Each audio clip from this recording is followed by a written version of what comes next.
السلام عليكم ورحمة الله وبركاته. حبايبنا أبطال تانية ثانوي عاملين ايه؟ يا رب كده دايما تكونوا بألف صحة وبخير. النهاردة إن شاء الله هنحل مع بعض أسئلة الدرس التالت في الفصل التالت اللي هو بعنوان الانعكاس الكلي للضوء.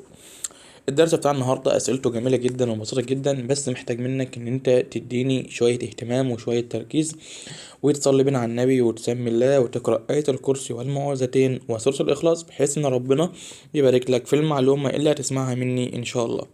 وقبل أي حاجة ما تنساش أنت تعمل لايك للفيديو وتعمل سبسكرايب للقناة علشان يوصلك كل جديد. طيب تعالى كده يلا نبدأ ونشوف الأسئلة بتاعتنا بتتكلم عن ايه، ولكن قبل أي حاجة عايز بس أفكرك بالقوانين كانت عبارة عن ايه. صلي بينا على النبي. كان عندنا الزاوية الحرجة اللي هي الساين فاي سي، دي كانت بالنسبة لنا كانت بتساوي ان 2 على ان 1 كانت بتساوي ان 1 2 اللي هو معامل الانكسار النسبي للوسطين، وكانت بتساوي الV1 على الV2، وكانت بتساوي لمدة 1 على لمدة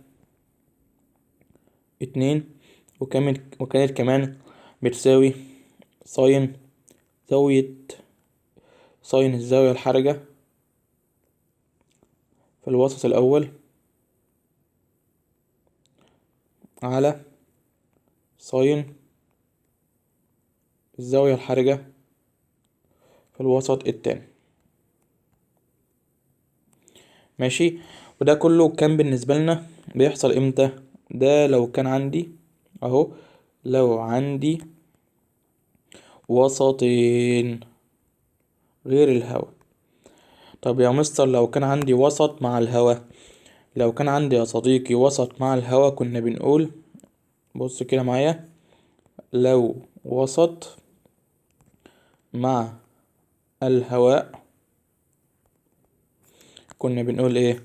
ان الساين فاي سي بتساوي 1 على n، وكانت بتساوي كمان معاك v على السي، وكانت بتساوي لمدة 1 على اللمدة 2.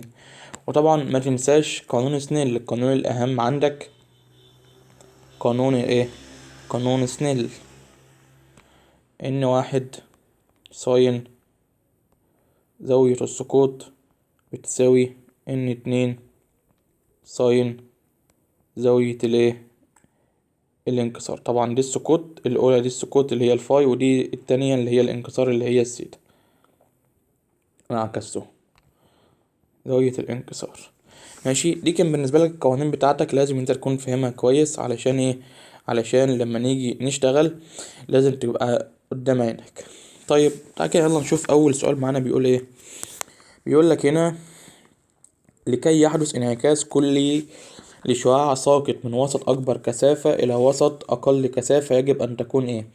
طبعا علشان يحصل انعكاس كلي لازم ان الشعاع يسقط بزاوية اكبر من الزاوية الحرجة، اللي هو الاختيار باء صح. طب لو جينا نشوف السؤال رقم 2، بيقول لك هنا ايه؟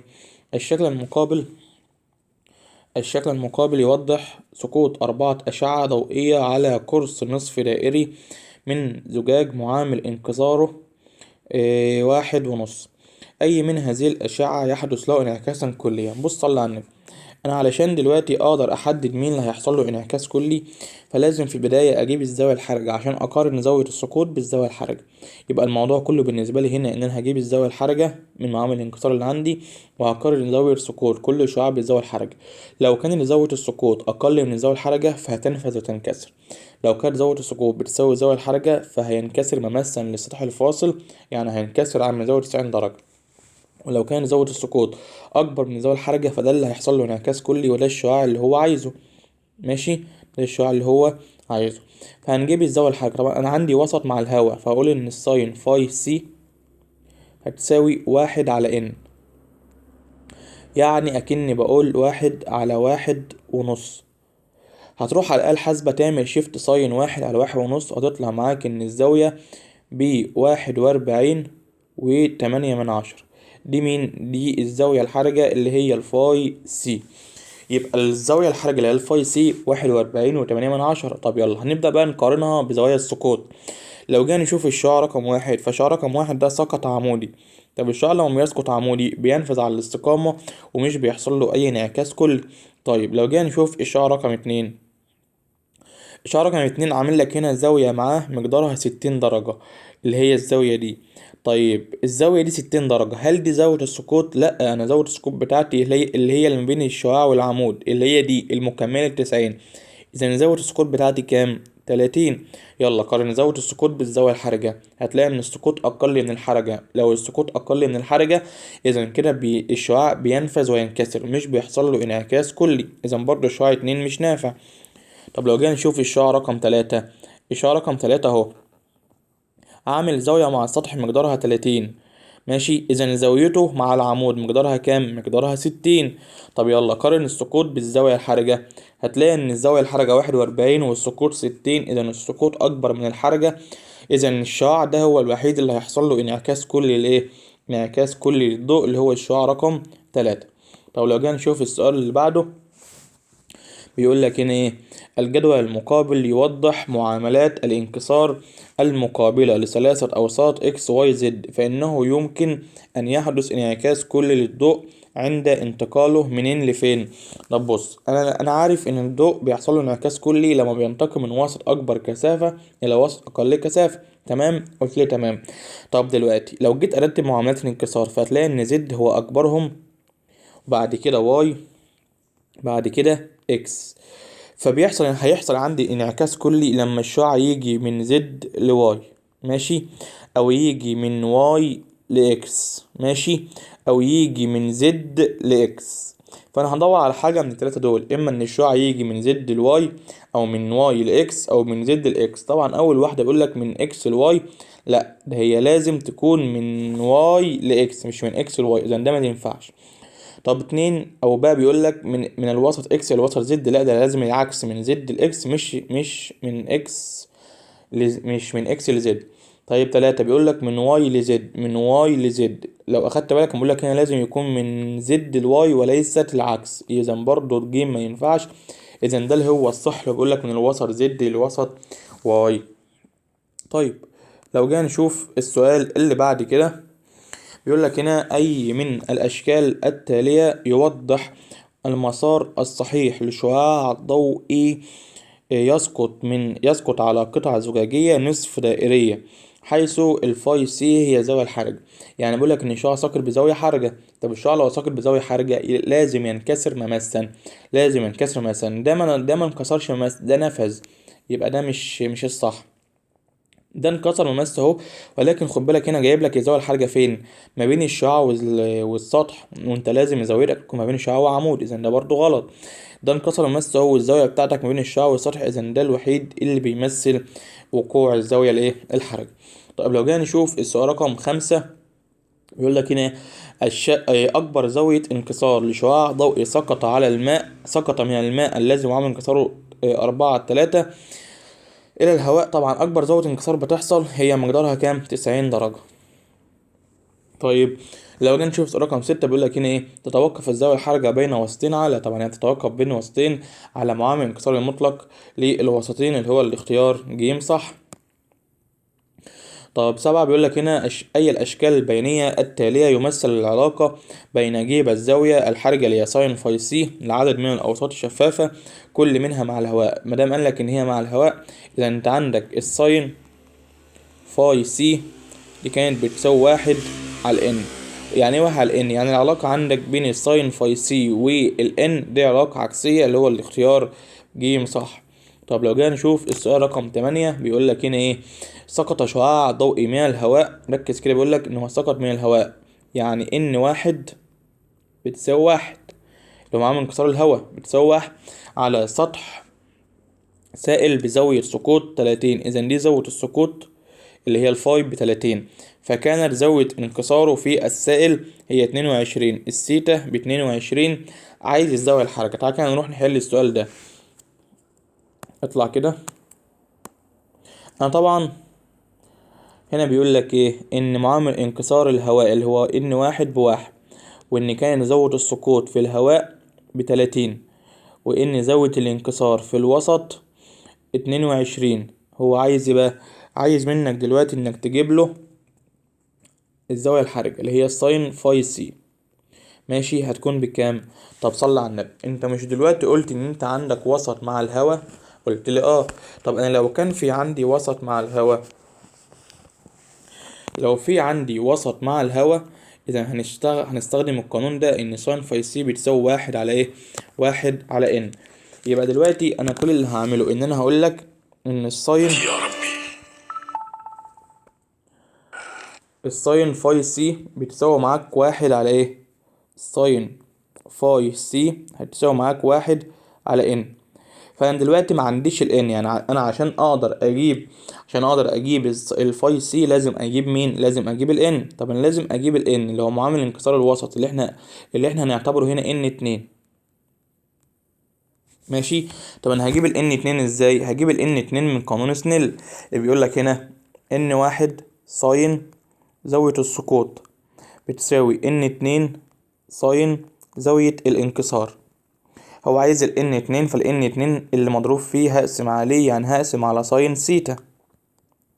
والساين ان واحد ساين فاي هتكون في البسط. ماشي، ان واحد ساين فاي هتكون في البسط. ونعوض ان واحد بواحد وزاوية السقوط ب30، يعني كأنك بتقول ساين 30. طيب وزاوية الانكسار ب22، يعني على ساين 22. ماشي. طيب وتحط بقى على الآلة الحاسبة تقول له ايه؟ تقول له ساين 30 على ساين 22 هتطلع معاك واحد علامة 3. يبقى كده ان طلعت بكام؟ 1.33. خلاص يلا خدها وحطها هنا، 1 على 1.33. وتحط الكلام ده على الآلة الحاسبة، بس ما تنساش تعمل شيفت. يعني لما تعمل شيفت هيظهر عندك كده ساين أس سالب واحد افتح قوس 1 على 1.33. وتحط الكلام ده على الآلة الحاسبة، هتقول له شيفت ساين 1 على 1.33. هتطلع معاك الزاوية ب48.7. وتعالى نشوف يلا الاختيار ده فين، 48.7 تقريبا. لو جينا نروح بقى للكتاب، بيقول لك هنا راح فين السؤال؟ 48.5. انا قلت لك ان هي ايه تقريبا بتكون و7. طيب لو جينا نشوف السؤال اللي بعده اللي هو السؤال رقم 9، بيقول لك هنا ايه؟ اذا كانت الزاوية الحرجة لوسط بالنسبة للهواء 45 فين معامل الانكسار. انت طبعا عارف ان الساين فاي سي بتساوي واحد على ان. ماشي، عايز منك ال n، اذا ال n هتساوي واحد على الساين فاي سي. قشطة، يعني اكنك بتقول واحد على ساين 45، فهيطلع معاك بجذر 2 اللي هو اللي اختار ألف. طيب لو جينا نشوف السؤال رقم 10، بيقول لك هنا في أشكال مقابل سقط شعاع ضوئي بزاوية 45. إذا سقط هنا بزاوية كام؟ 45. طب يعني لما نيجي نعمل هنا عمود مقام، الحتة ده ب45 درجة اللي هي زاوية السقوط. ماشي، بيقول لك من الوسط A اللي هو الوسط الأولاني، يعني إلى الوسط B اللي هو الوسط التاني، فانحرف عن مساره بزاوية 45 درجة. صلي بينا على النبي. أنا دلوقتي الشعاع ده كان المفروض إن هو يكمل على الاستقامة بالمنظر ده. كان المفروض يكمل على إيه؟ كان المفروض يكمل على الاستقامة بتاعته كده. كان المفروض يكمل كده على الاستقامة بتاعته، ولكن هو ما كملش على الاستقامة، بيقول لك إن هو انحرف. فأنا دلوقتي في عندي احتمالين. عندي احتمال ان هو ينحرف مع عقارب الساعة، واحتمال ان هو ينحرف عكس عقارب الساعة. طب لو انحرف مع عقارب الساعة بزاوية 45، هتلاقي ان الشعاع ده انكسر منطبقا على العمود المقام، يعني زاوية الانكسار هتصبح بصفر. وده كلام طبعا مرفوض، لان لو زاوية الانكسار بصفر فبالتالي الشغل بتاعك كله يعتبر انتهى، مفيش عندك شغل اصلا. ماشي. طيب اذا كده بالنسبة لنا الشعاع مش هينحرف مقتربا من العمود المقام، ولكن هينحرف مبتعدا عن العمود المقام. فهنلاقي ان الشعاع ده انحرف مماسا او انكسر مماسا على السطح الفاصل. يعني انكسر مس على السطح الفاصل، يعني انكسر بزاوية 90. واحنا عارفين ان الشعاع ده لو سقط بزاوية وانكسر ممسا بتبقى زاوية السقوط هي الزاوية الحرجة. يعني افهم من كده ان الزاوية الحرجة اللي هي الفاي سي دي بتساوي كام؟ بتساوي 45 درجة. طب عايز ايه بقى؟ بيقولك فيكون معامل الانكسار نفس الايه، فيكون معامل الانكسار بص كده من بي الى ايه، من بي الى ايه يعني بيقولك من التاني للاول. طب من التاني للاول دي عكس من الاول للتاني. احنا المفروض عارفين ايه؟ ان ال واحد اتنين عكسي مع ال اتنين واحد، وال واحد اتنين طردي مع الساين فاي سي. يعني الساين فاي سي عكسي مع ال اتنين واحد. يعني دلوقتي هتقول له ان ال اتنين واحد هتساوي واحد على ساين فاي سي، يعني اكنك بتقول واحد على ساين 45. فهتطلع معاك برضو جذر ايه؟ جذر 2. اختيار صح. طيب لو جينا نشوف السؤال رقم 11 بيقول لك هنا اذا كانت الزاويه الحرجه عند انتقال شعاع ضوئي من قالب زجاجي معامل انكسار مادته. يعني بيقول لك ان احنا عندنا هنا معامل انكسار 1.52 الى وسط اخر معامل انكساره ان، وزاوية الحرجة كانت كام؟ كانت 45. عايز قيمة الان هتكون كام؟ طب بص صلي على النبي. انت عارف معلومة تقول لك ان انت لو كان عندك وسطين، لو عندك ايه وسطين، فساين زاوية السقوط اللي هي الفاي سي دي بتساوي ان 2 على ان 1. متفقين. هو دلوقتي الشعاع جاي منين؟ الشعاع جاي من ال ان 1 اللي هو 1.52 الى ال ان 2 اللي هي ال n. انا عايز بقى ال n 2 هتكون بكام؟ فال n 2 هنا هتساوي ال n 2 هتساوي ساين فاي سي في n 1، يعني هتساوي ساين 45 في n 1 اللي هي 1.52. هتطلع معاك على الآلة الحاسبة 1.7 اللي هو الاختيار ب صح. لو جينا نشوف السؤال اللي بعد كده اللي هو السؤال رقم 12 بيقول لك إناء من الزجاج معامل انكسار مادته. إذا ده كده بالنسبة لنا معامل انكسار ماشي ال N واحد يحتوي على سائل معامل انكساره ده ال N اتنين، فتكون الزاوية الحرجة. طيب الزاوية الحرجة دلوقتي طبعا عندي وسطين، فأقول إن الزاوية الحرجة اللي هي الساين فاي سي هتساوي N اتنين على ال N واحد. يعني ال N اتنين اللي هي 1.33 واحد قصدي 32 على 1.56 65. واحط على الآلة الحاسبة شيفت ساين الكلام ده، شيفت ساين 1.32 على 1.65. هتطلع معاك الزاوية الحرجة ب53 و13 درجة. طيب و13 درجة. طيب أنا عندي 2.53، إما إن هي هتقع في السائل أو هتقع في الزجاج. طب هتقع في أنهي واحد؟ طبعا هتقع في الزجاج. طب ليه الزجاج يا مستر؟ لأن إحنا عارفين إن الشعاع بيجي من وسط أكبر لوسط أقل، وقال لك هنا إن الزجاج معامل انكساره أكبر، معامل انكسار الزجاج أكبر من معامل انكسار المية. إذا هتقع في الزجاج لأن هي بتكون في الوسط الأكبر معامل انكسار. طيب لو جينا نشوف السؤال رقم 13 بيقول لك هنا إيه؟ ثلاثة أوساط شفافة إكس واي زد، الزاوية الحرجة لها مع الهواء ساين فاي سي اكس وفاي سي واي وفاي سي زد على الترتيب. يقول لك هنا اذا علمت ان انعكاسا كليا حصل. انعكاس كليا حصل يعني لازم الشعاع يكون جاي من وسط اكبر كثافة لوسط اقل كثافة. ماشي. يمكن ان يحدث للضوء عند انتقاله من الوسط اكس الى الوسط واي. دلوقتي بيقول لك ان الشعاع جاي من وسط اكس الى الوسط واي وحصل انعكاس كلي. اذا افهم من كده ان ال ان اكس اكبر من ال ان واي، لان لازم يجي من وسط معامل اكبر معامل انكسار الى وسط اقل معامل انكسار. ماشي.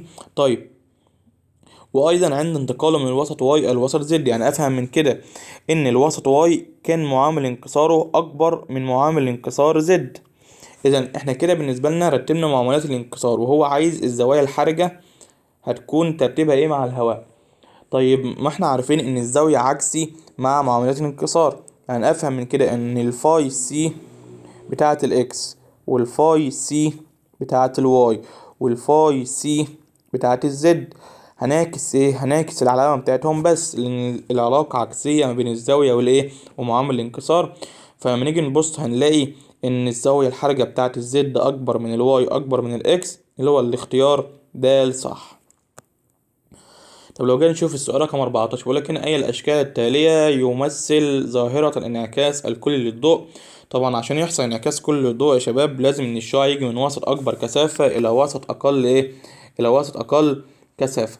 طيب لو جينا نبص على الاختيار الأولاني، الشعاع جاي من الهواء وانعكس في الهواء، جاي من الهواء للزجاج، يعني جاي من وسط أقل كثافة إلى وسط أكبر كثافة، إذا ده ما ينفعش، ده مرفوض.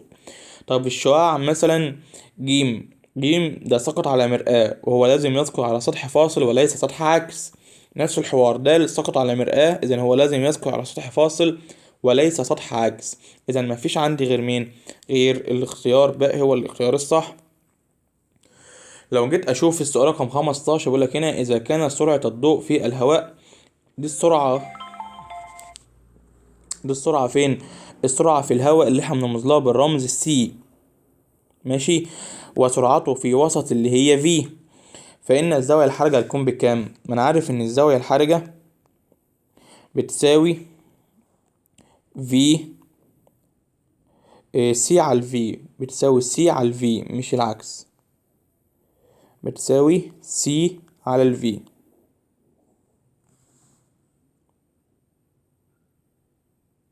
بس لحظة، هو السرعة في الوسط الأول إلى السرعة في الوسط التاني، والسرعة في الوسط الأول هنا اللي هي الفي وليست السي، يبقى زي ما كنت عاملها الأول يا شباب صح؟ تمام، في على السي، في على السي. طيب يعني 31 في 10 أس 8 على 3 في 10 أس 8، وتعمل شيفت ساين الكلام ده، هتطلع معاك الزاوية الحرجة ب36 و32 من 100 درجة، اللي هو الاختيار الأولاني. استنوا برضو أما أتأكد بآلة الحاسبة، أدي شيفت ساين 31 على 3 تطلع 26 و32 من 100، اللي هو الاختيار الأولاني صح. طيب لو جينا نشوف السؤال رقم 16، ولكن ايه؟ إذا كانت الزاوية الحرجة عند انتقال شعاع ضوئي من وسط A إلى وسط B هي فاي سي. ماشي، إذا الزاوية الحرجة بفاي سي أهو. تعال نخرج المعطيات، الزاوية الحرجة اللي هي الفاي سي بتساوي فاي سي. أوكي، وكان سرعة الضوء في الوسط A، يعني في الوسط الأولاني هي V، يعني الفي واحد كانت بفي، فإن سرعة الضوء في الوسط هتكون بكام؟ يعني عايز منك الفي اتنين بكام؟ عايز منك الفي اتنين هتكون بكام؟ طيب هو انت عارف معلومة بتقولك ايه؟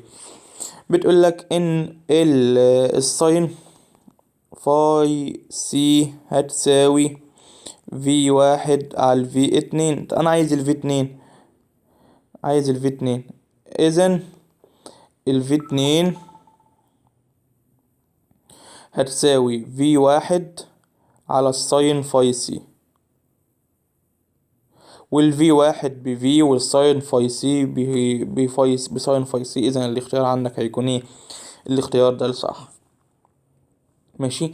طيب يلا تعال نشوف السؤال اللي بعد كده. بيقول لك هنا ايه؟ اذا كانت الزاوية الحرجة للزجاج بالنسبة للهواء كام؟ 42، اذا دي الفاي سي واحد، ماشي. والزاوية الحرجة للماء بالنسبة للهواء 48، اذا دي الفاي سي 2، الفاي سي 2.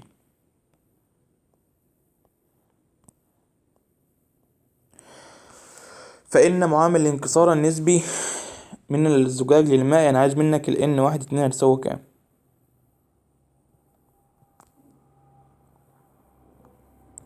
ماشي. فدي بتساوي ايه؟ بتساوي ساين فاي سي واحد على ساين فاي سي اتنين.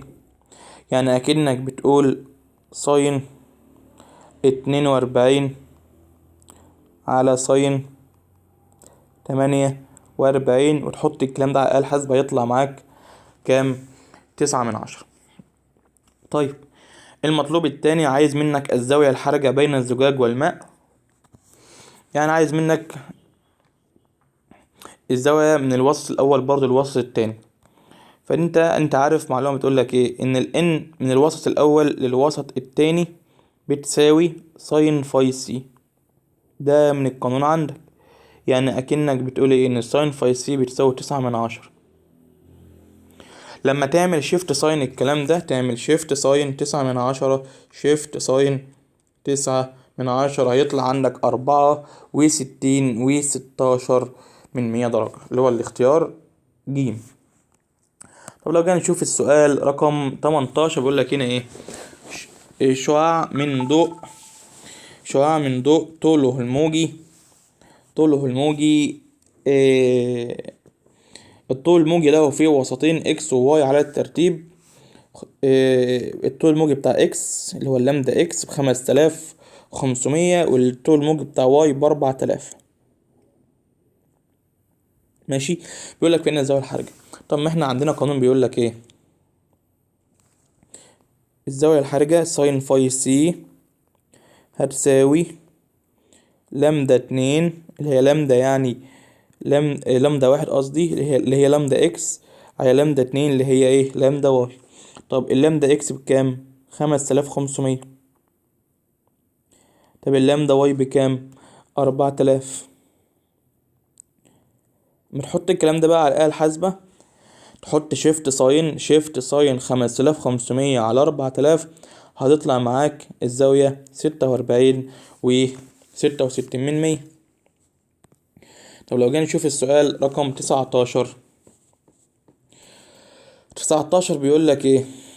بيقول هنا سقط شعاع ضوئي بزاوية سقوط 54. إذا دي زاوية السقوط بتاعتي اللي هي الفاي 54 من الهواء. يعني كده كان كده بالنسبة لنا معامل الانكسار الأولاني كان بواحد، لأن معامل انكسار الهواء بكام؟ بواحد.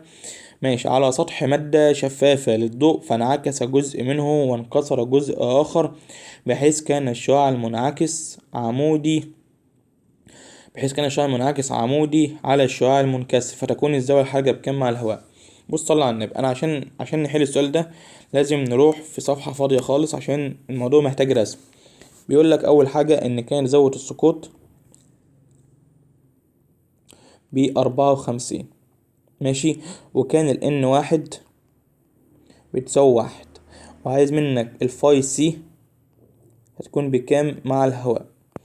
طيب مع الهواء، قال لك مع الهواء، اذا انت كده بالنسبة لك الساين فاي سي مع الهواء دي بتساوي واحد على ان. طب انا عندي الان، لان ما عنديش الان، اذا دلوقتي الان ناقص عندي، اللي هو بالنسبه لنا كده هيكون الان 2. طيب انا دلوقتي عشان اجيب الان محتاج كمان يكون في عندي زاويه الانكسار اللي هي السيتا، صح كده؟ طب هجيبها منين؟ صلي بينا على النبي. تعال نرسم الموضوع ده عشان تفهمه كويس. لازم ترسم ادي السطح الفاصل بين الهواء والوسط اللي هيسقط عليه. في شعاع ضوئي سقط من الهواء على السطح الفاصل بينها وبين الوسط، سقط بزاوية 54. ماشي. بيقول لك هنا بقى، بيقول لك ان في جزء منه انعكس وفي جزء منه انكسر، بحيث ان كان الشعاع المنعكس عمودي على الشعاع المنكسر. يعني كانت الزاوية ده كده ب90 درجة، الحتة اللي نزلتها لك دي كده ب90 درجة. ماشي. طب ما احنا عارفين معلومة بتقول لك ايه؟ ان زاوية السقوط بتساوي زاوية الانعكاس. يعني الشعاع برضو لما يجي ينعكس هينعكس بزاوية كام؟ 54. طب ما دي كلها كانت ب90، اعطيني منها 54، يبقى لسه جوه هنا 36، صح كده؟ طيب ما هو قال لي ان الشعاع المنعكس عمودي على الشعاع المنكسر، يعني دي كلها ب90، اعطيني منها 36، يبقى لسه هنا 54، صح كده؟ طيب ما ده هي كلها اعملك بلون تاني، ده كلها ب90. لما يديك منها 54 يبقى لسه جوه كام؟ 36. يبقى انت كده قدرت انك تجيب زاوية الانكسار ب36 درجة. فعايز بقى اجيب مين؟ اذا دي خلاص قعدت ب36 درجة، انا كده ناقصني مين؟ ناقصني ان اجيب معامل الانكسار التاني عشان اقدر اجيب الزاوية الحرجة. طب يلا، هنجيبها من قانون سنيل. ان 1 ساين زاوية السقوط بتساوي ان 2 ساين زاوية الانكسار اللي هي السيتا.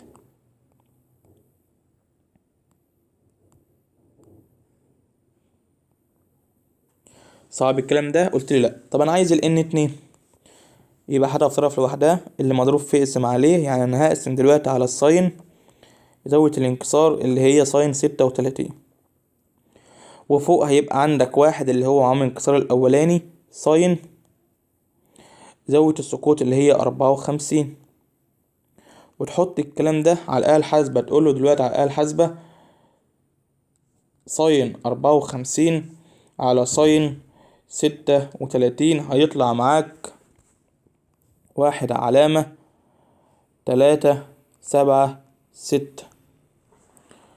طب يلا خد دي تحت بقى عشان تجيب الزاوية الحرجة. يبقى تقول له 1 على معامل الانكسار انت لسه جايبه اللي هو 1/3.7/6، وتقول له على الآلة الحاسبة شيفت ساين الكلام ده. شيفت ساين 1/1/3/7/6، هتطلع معاك الزاوية الحرجة ب46.5. وتعالى يلا نشوف في الكتاب. يبقى هنا الزاوية الحرجة هتطلع ب46.5 اللي هي تقريبا يعني 46.4. طب لو جينا نشوف السؤال رقم كام؟ رقم 20. بيقول لك هنا استخدم طبيب منظارا لفحص ورم بالقناة الهضمية لمريض، فإن فكرة عمل هذا المنظار تعتمد على طبعا الانعكاس الكلي للضوء. ده كان من التطبيقات بتاعته. هنا بيقول لك ايه؟ شعاع ضوئي يسقط بزاوية سقوط 40 على السطح الفاصل بين زجاج معامل انكساره 1.5. إذا مادام إن أنت معاك معامل انكسار ب1.5، إذا هتجيب الزاوية الحرجة. يعني دلوقتي هتقول إن ساين فاي سي هتساوي 1/N، يعني 1/1.5. يعني هتطلع معاك لما تعمل شيفت ساين هتطلع معاك إن الزاوية الحرجة ده ب41.8. يبقى كده الزاوية الحرجة طلعت بكام؟ طلعت ب41.8. طيب انت بقى كل اللي عليك انك هتقارن الزاوية بتاعة السقوط بالزاوية الحرجة. هتقارن زاوية السقوط ده بالزاوية الحرجة. طبعا لو كان زاوية السقوط اكبر من الزاوية الحرجة هيحصل انعكاس كلي. طب لو زاوية السقوط اقل من الزاوية الحرجة هينفذ وينكسر. طب لو كانت زاوية السقوط بتساوي الزاوية الحرجة هينعكس انعكاس هينكسر مماثل لسطح الفصل. يبقى هتقارن زاوية السقوط بالزاوية الحرجة. لو السقوط أقل من الحرجة هينفذ وينكسر. لو السقوط بتساوي الحرجة هينكسر مماس. لو السقوط أكبر من الحرجة ينعكس انعكاس كلي. طبعا السقوط أقل من الحرجة، السقوط 40 والحرجة 41. إذا هنا الشعاع هينفذ وينكسر، إذا الاختيار الصح هو الاختيار إيه؟ ب. لو جينا نشوف السؤال رقم 22 بيقول لك هنا الشكل المقابل يمثل حدوث ظاهرة السراب، فإن الترتيب الصحيح لمعاملات انكسار طبقات الهواء هيكون إيه؟ طبعا إحنا قلت لكم في حصة الشرح إن كلما ابتعدنا عن سطح الأرض وطلعنا لفوق كل ما معاملات الانكسار زادت. ماشي. طيب يعني أفهم من كده إن أكبر معامل انكسار هو اللي فوق لN1، بعد كده الN2، بعد كده الN إيه؟ لN3. N1 أكبر من 2 أكبر من 3 اللي هو الاختيار ألف صح. لو جينا نشوف السؤال رقم 23 بيقول لك هنا إيه الشكل المقابل يوضح شعاع ضوئي يمر من الوسط X إلى الوسط Y، إجا من X لواي. واضح جدا إن هو لما جه من X لواي انكسر في Y مبتعدا عن العمود المقام. يعني أفهم من كده إن كان ال N بتاعت ال X أكبر من ال N بتاعت الواي، لأن هو انكسر في واي مبتعدا عن العمود المقام، يعني كان جاي من وسط كبير لوسط قليل. وبعد كده لما سقط من واي لزد انعكس انعكاس كلي. هنا افهم من كده ان الان بتاعت الواي اكبر من الان بتاعت الايه الزد، لانه عشان يحصل انعكاس كلي لازم ان الشعاع يجي من وسط اكبر كثافه لوسط اقل كثافه. وكان عايزك بقى ترتبها له، يبقى الان اكس اكبر من الان واي اكبر من الان زد، اللي هو الاختيار ب صح. السؤال رقم 24 بيقول لك هنا ايه؟ مصباح مغمور على عمق 20 سنتيمتر من سطح الأرض، من سطح سائل، وعامل انكساره جذر 2، فإن نصف قطر أصغر قرص يطفو على سطح السائل بحيث يحجب ضوء المصباح هيكون كام؟ بص صلى على النبي عشان تفهم قوي. هنيجي هنا ونرسم السؤال عشان تبقى فاهم. بيقول لك دلوقتي ان احنا عندنا ايه؟ عندنا آه عندنا اسمه ايه؟ مصباح مغمور في باطن سائل، كان مغمور على عمق 20 متر. اذا دلوقتي العمق مثلا هنعتبره ال كان 20 متر، 20 سنتيمتر، وكان معامل الانكسار بتاع السائل كان جذر 2. بص كده اهو، انا عندي اهو كان مغمور على عمق 20 سنتيمتر. ماشي. طب هو دلوقتي لما يجي يخرج الأشعة بتاعته هل هتخرج كلها عمودية ولا هتخرج متفرقة؟ هتخرج متفرقة. ففي عندنا شعاع من ضمن الأشعة لما يجي يخرج، في عندنا شعاع من ضمن الأشعة لما يجي يخرج هيجي هنا وينكسر مماس. هو بقى عايز ايه؟ هو عايز منك نصف القطر ده بكام؟ الحتة اللي انا عملت لك باللون ده اهي عايزها هتكون بكام؟ ماشي. نصف قطر الدائرة. ما هو بص هنا في شعاع هيخرج مماس، ونفس الحوار في شعاع في الجنب التاني هيخرج مماس هنا كده. ماشي. فهنا في عندك نصف قطر وهنا في عندك نصف قطر. هو عايز بقى نصف قطر واحد من النصفين هيكون بكام؟ ما دي كده كلها على بعضها تعتبر دايرة، وعايز نصف قطر الدايرة اللي هتمنع وصول الضوء لإيه؟ للوسط التاني، لان بعد كده الضوء هينعكس انعكاس كل. فهو عايز اما نصف القطر ده او نصف القطر ده، اي منهما عادي. طب انا عشان اجيب نصف القطر لازم يكون في عندي الزاويه ده. ماشي. طيب الزاويه ده بتساوي الزاويه ده بالتناظر. فانا لو قدرت اجيب الزاويه ده اللي هي عباره عن الزاويه الحرجه، يبقى انا كده قدرت اجيب الزاويه اللي جوه، فاقدر اجيب نصف القطر هيكون بكام اللي هو بالنسبه للزاويه هيكون مقابل. طيب انا هجيب الزاويه الحرجه ازاي؟ عادي خالص بكل بساطه. انت عارف ان انت دلوقتي عندك وسط مع الهواء، فهتقول له ان الساين فاي سي هتساوي 1/n.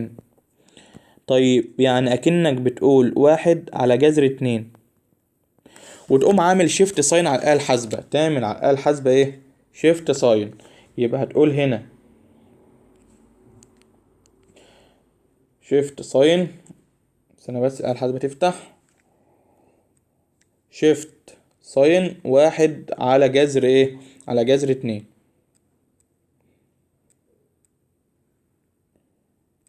مش عارف الآلة الحاسبة هنيجي تلاقي على جذر ايه؟ على جذر 2.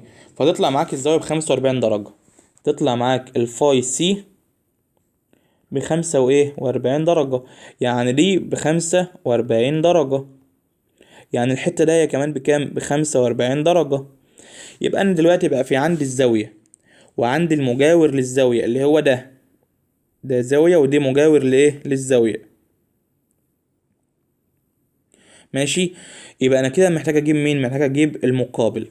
طيب ايه اللي كان بيساوي مقابل على مجاور؟ ده التان. يعني دلوقتي هتقول له ان تان الزاوية هتساوي المقابل اللي احنا سميناه ار على المجاور اللي هو 20.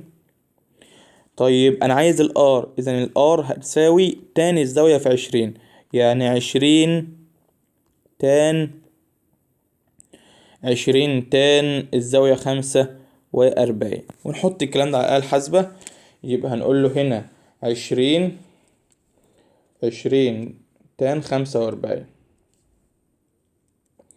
فتطلع معانا 20. يطلع معانا الار ب20 برضو، 20 ايه؟ سنتيمتر. ونرجع للكتاب نشوف الدنيا عاملة ازاي. طيب 20 سنتيمتر اللي هو الاختيار ايه جيم صح. بيقولك فإذا زاد عمق المصباح ايه اللي هيحصل تحت سطح السائل، فإن نصف قطر القرص اللازم لحجب ضوء المصباح طبعا هيزداد. ما هو خلاص كده عرفنا ان نصف القطر بيتساوى مع العمق دايما، فلما ازود العمق ما هو كده خد بالك العمق كان 20 ونصف القطر كان طلع 20، فلما ازود العمق هزود نصف القطر يبقى يزداد. ولو جينا نشوف السؤال رقم 25 بيقول لك هنا ايه، غمر مصباح كهربي يصدر ضوء أزرق على عمق معين من سطح الماء، فتكونت بقعة دائرية من الضوء الأزرق على سطح الماء، فإذا وضع مصباح آخر على نفس العمق يصدر ضوء أحمر بدلا من الضوء الأزرق، فإن البقعة طبعا البقعة هتزداد. طب ليه البقعة هتزداد؟ لأن أنا زودت في الطول الموجي، فلما زودت في الطول الموجي هتزداد إيه؟ هتزداد مساحتها. بيقول لك هنا إيه 28،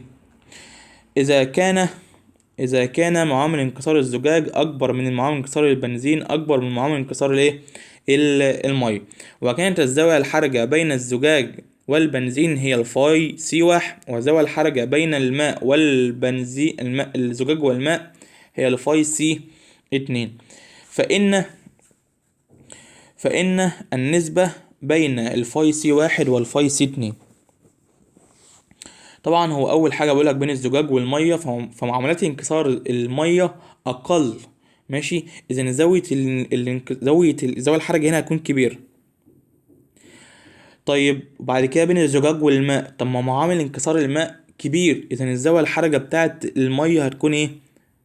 هتكون قليله. طب انا لما اقسم كبير على صغير فالنسبه هتكون ايه؟ هتكون اكبر من الواحد الصحيح.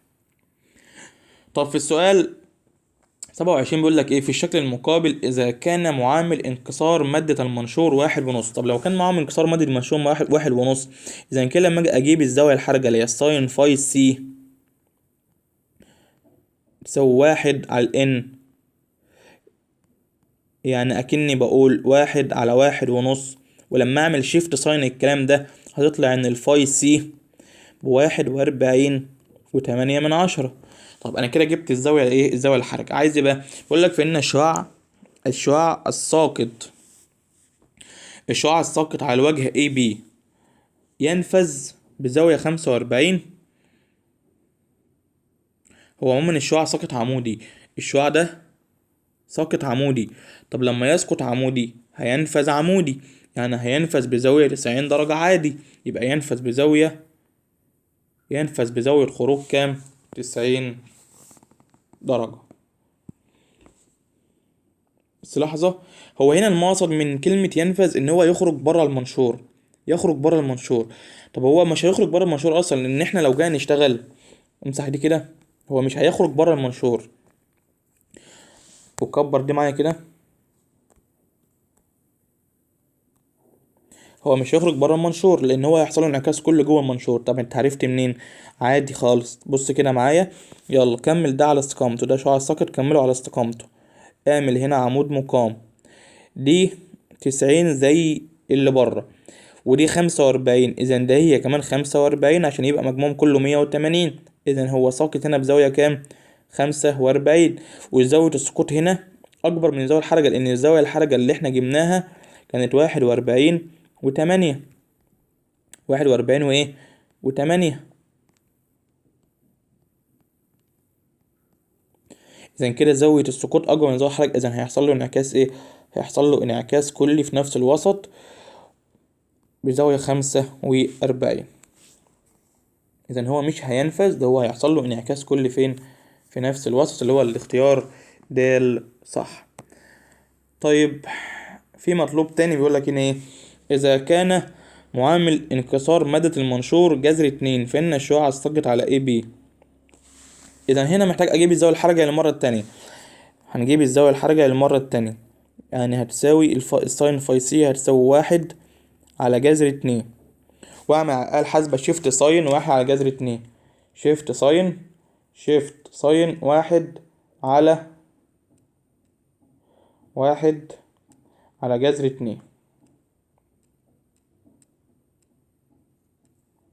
يعني الآلة الحاسبة مش عارف مالها كده، شيفت ساين 1/2. ماشي اتعملت اهي، تطلع 45. اذا دلوقتي زاوية الحركة هتبقى 45 درجة.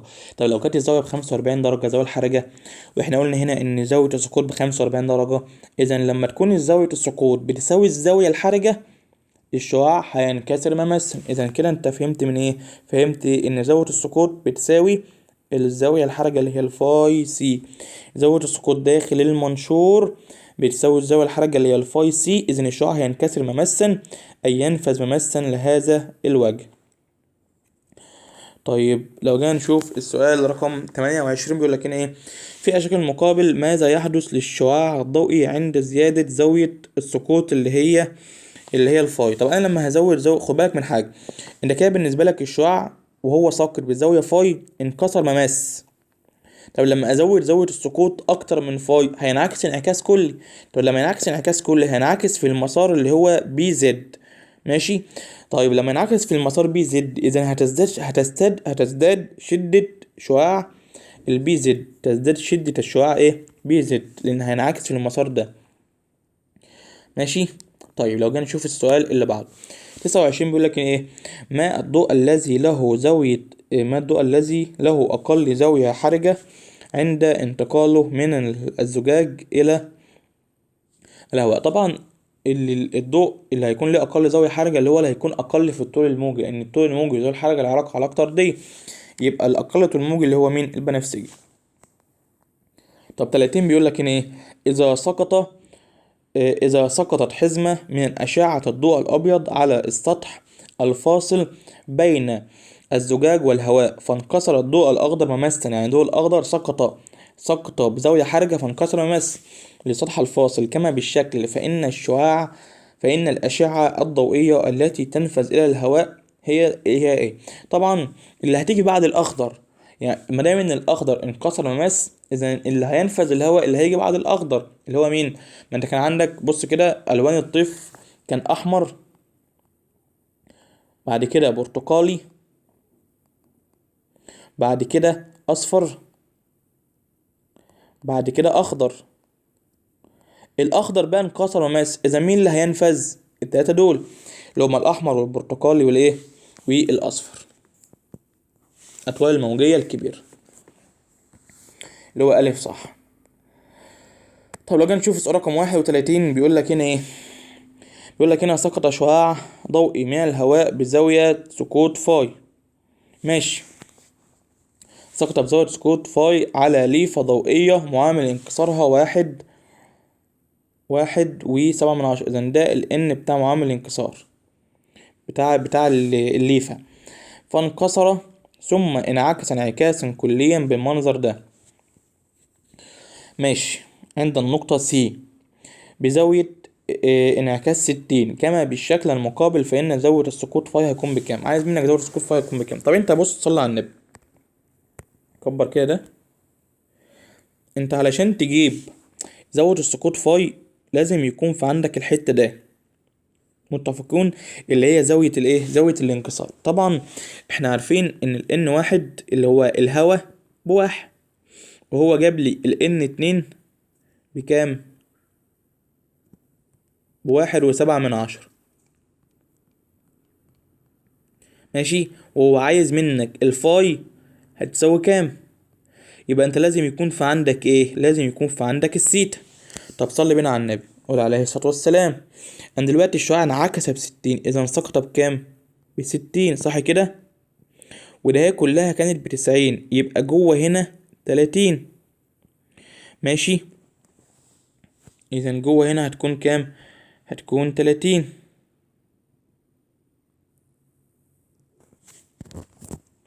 طيب وبعدين وده مثلث قائم الزاوية هنا، مثلث قائم الزاوية في الحتة دي، في الحتة دي. ماشي. اذا 30 و90 120 زائد بقى عندك هنا كام؟ 60. طب ما ده هي كلها قايمة، الحتة ده كلها قايمة، اذا لسه بره هنا 30 يبقى الحتة اللي بره ده ب30 درجة اللي هي زاوية الانكسار.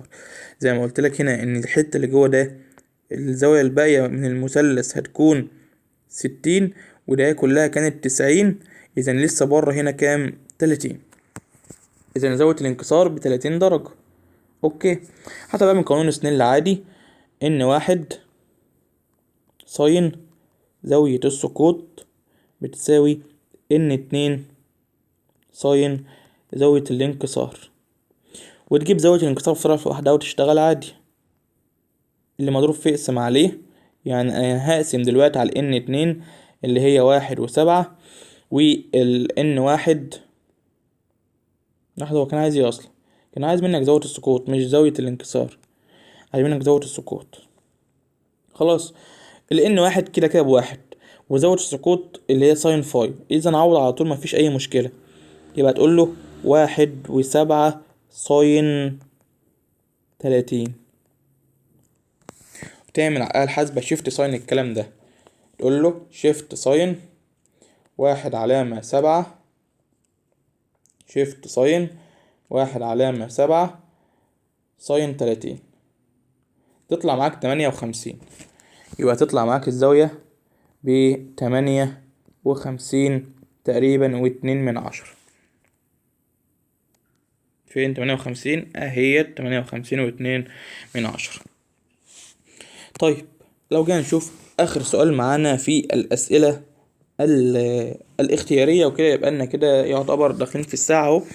يقول لك استخدم لوح سميك من بلاستيك شفاف معامل انكسار مادته 1.5، إذا ده الN 1 لصنع حوض سمك.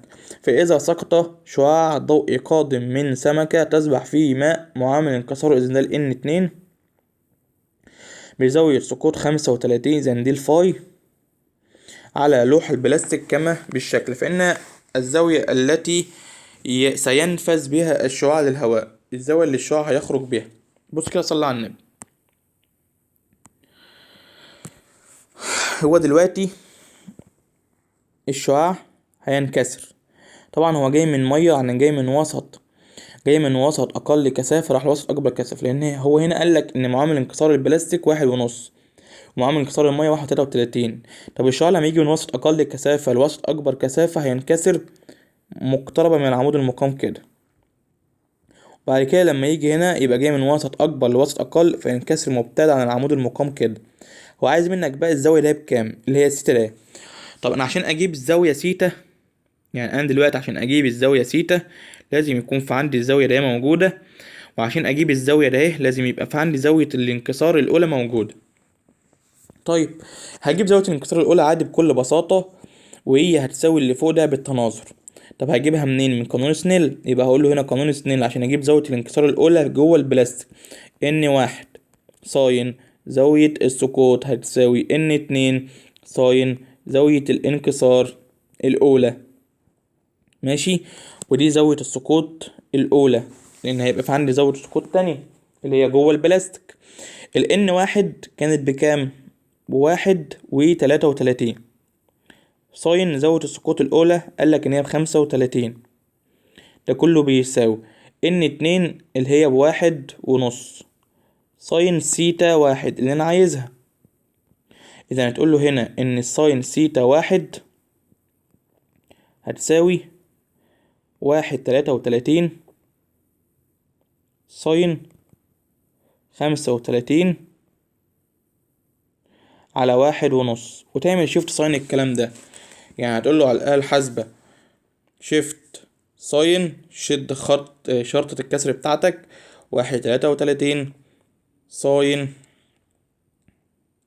كام؟ 35 على 1.5، تطلع معاك الزاوية ب30.5، اللي هي 30 يعني 30 و57. إذا تطلع هنا 30 و57 من 100 درجة. اوكي، انت لازم بقى تبقى فاهم حاجة، تبقى فاهم ان السيتا 1 بتساوي الفاي 2. يعني الشعاع ده سقط على سطح الفاصل بين البلاستيك والزجاج بزاوية برضه هي كام؟ 30 و57. اوكي. وعايز بقى منك زاوية الخروج اللي هي اللي بره. خلاص برضو استخدم قانون سنيل تاني، بس هنستخدمه بلون تاني بقى. يبقى تقول له اهو n1 ساين زاوية السقوط التانية هتساوي n2 ساين زاوية الانكسار التانية اللي هي اللي بره. انا عايز بقى زاوية الانكسار التانية اللي هي الساين سيتا 2، فدي هتساوي اللي مش مع اللي معاها، يعني n1 ساين زاوية السقوط التانية على n2. n1 دلوقتي اللي هي n بلاستيك، اللي هي واحد وكام، اللي هي 1.5 ساين زاوية السقوط التانية احنا لسه جايبينها اهي ب30.57 على n2 اللي هي الهواء فبواحد. وتحط بقى على الآلة الحاسبة الكلام ده، بس طبعا هتعمل شيفت ساين عشان انت عايز زاوية، فتقول له شيفت ساين 1.5 ساين 30 علامة 5.7، فهتطلع معانا الزاوية ب49.7، 49.7 اللي هو الاختيار ج صح. واحنا بكده نكون خلصنا حل أسئلة درس الانعكاس كل الضوء الاختياري كلها. هسيب لك بقى انت يا بطل مهمة حل الأسئلة المقالية، ولو في حاجة وقفت عليك ابقى سيبها لي في التعليقات وانا هرد عليك بالإجابة الصح ان شاء الله. اشوف وشكم على خير في فيديو جديد، والسلام عليكم ورحمة الله وبركاته.